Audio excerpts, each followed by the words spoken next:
In this video, I'll be sharing with you a requested tutorial from my group on how to cut this monostrap ruched dress. So if this is something you like, please don't forget to hit on the subscribe button, give this video a thumbs up. So let's dive right into today's video. So first, here is my pattern, and I'll go ahead to mark out my basic measurement. You want to make sure your pattern is on fold.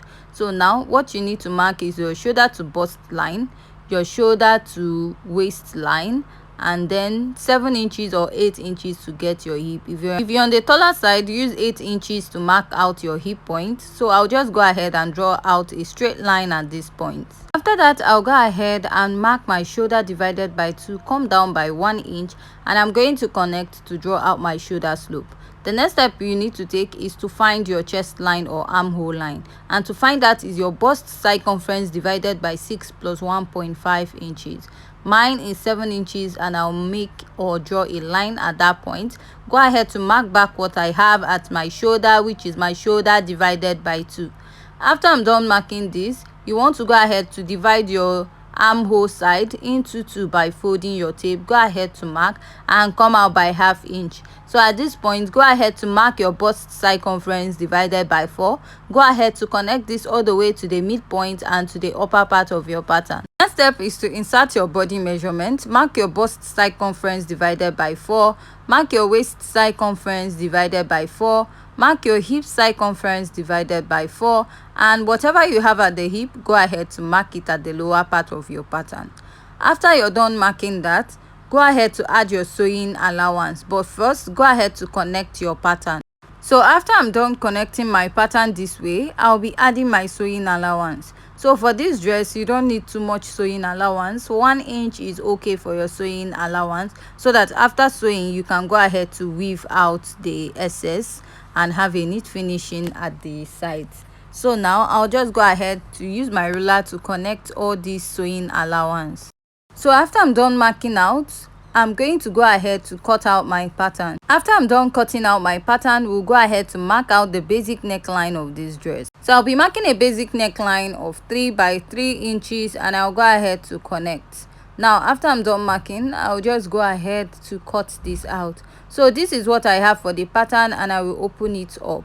To create the monostrap shoulder, I'll connect from this part all the way to the under bust. So if this does not suit what you want, you can also go ahead to readjust the neckline, and I'll go ahead to cut this out. Now we are going to work on the lower part of this dress. After the sewing allowance, this is where you're going to start marking. I'll come in by 2 inches on the waistline, go up by 3 inches on top of the waistline, and go down by 4 inches under the waistline, and I'll go ahead to connect this.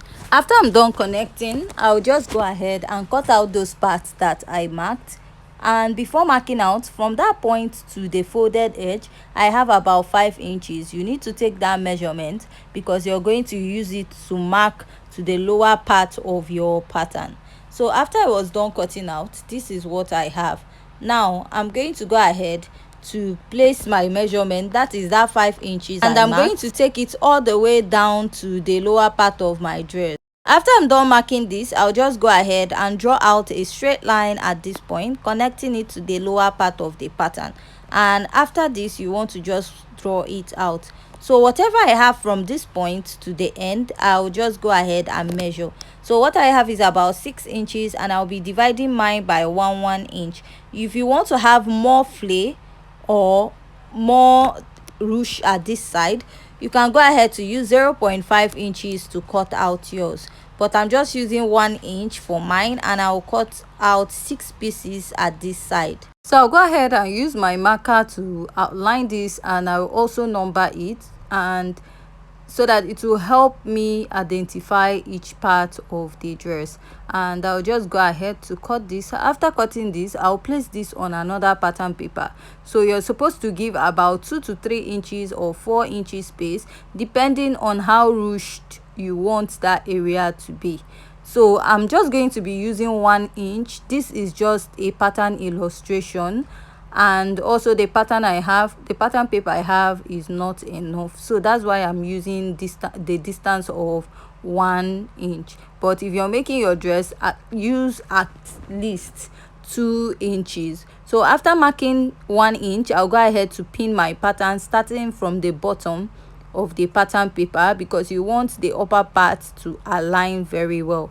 So I'll just go ahead and continue doing this till I get to the last number of this pattern. So at this point, if you haven't yet subscribed, please don't forget to hit on the subscribe button, give this video a thumbs up, leave your comment at the comment section, and if you also have any question, go ahead to also ask.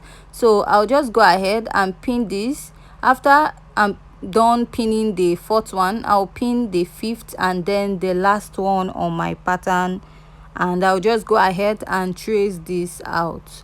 So after tracing this out, I'll just go ahead to cut it out. So this will be replacing this part that we cut out. You're going to go ahead to tape this back to this side, and now you're going to be cutting out 2 pieces for this dress, the one for the front and the one for the back. So for this dress, after cutting out your dress length, you can add 2 or 3 inches because of the ruching by the side.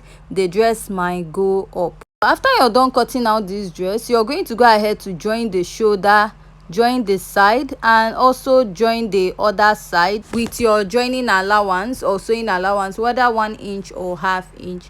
After you're done sewing that, you want to go ahead to use bias to wrap up the neckline of your dress, or cut out fabric from your dress and do that, and also turn your armhole. So at this part, after you're done sewing, this will be the last side. The open part of your dress will be the last side. What you do is, after you're done joining each side of your pattern, you're going to turn to the back side, and now you're going to cut out a bias or make bias from your fabric. Now you're going to sew it at the back part of your dress this way, creating a casing for an elastic or a rope. And go ahead to pass your elastic or rope. So if you're passing an elastic, you have to open it a little, and then after putting your elastic, go ahead to stitch it up. And with that, we have come to the end of today's video. Thanks.